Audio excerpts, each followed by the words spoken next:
Keluarga SMK Datuk Haji Abdul Samad telah mengadakan sambutan Hari Guru peringkat sekolah pada 15 Mei 2026 yang lalu.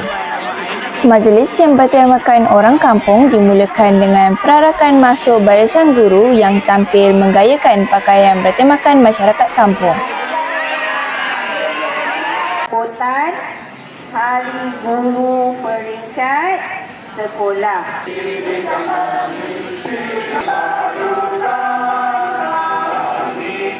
Seterusnya, para guru berdiri penuh semangat menyanyikan lagu Kami Guru Malaysia sebagai lambang ikrar, semangat dan komitmen mereka dalam melaksanakan amanah mendidik anak bangsa.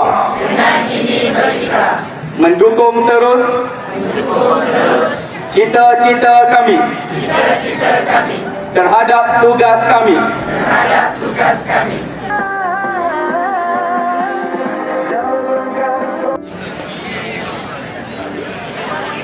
Sambutan turut diserikan dengan penyampaian anugerah penghargaan kepada guru-guru yang berjaya menonjakkan keputusan SPM 2025 sebagai pengiktirafan terhadap usaha gigih dan komitmen mereka dalam meningkatkan kecemerlangan akademik sekolah.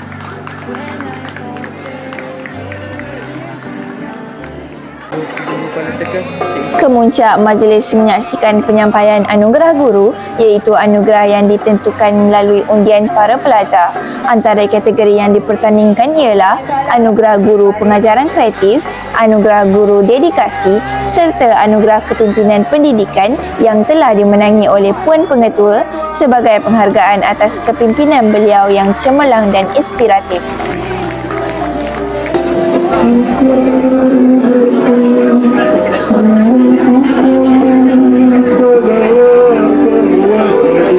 Majlis turut dihiburkan dengan pelbagai persembahan daripada murid yang nyata berjaya menghiburkan para guru dan tetamu yang hadir.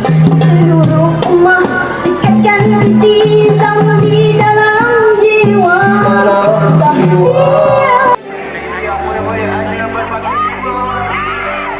Sebagai penutup sambutan, perlawanan dodgeball yang penuh aksi dan gelak tawa yang melibatkan guru dan murid telah diadakan.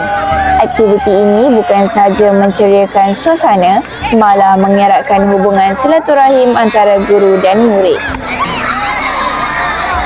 Sedang mengatur strategi. Sama-sama kita saksikan. Cikgu membalik. Balikan yang terkaptar. Sayang sekali.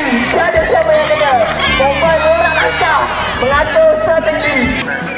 Sambutan Hari Guru 2026 yang telah berlangsung dengan penuh meriah ini sekaligus menjadi penghargaan bermakna kepada insan yang telah banyak berjasa dalam mendidik generasi masa hadapan. Kepada semua guru di Malaysia, selamat Hari Guru.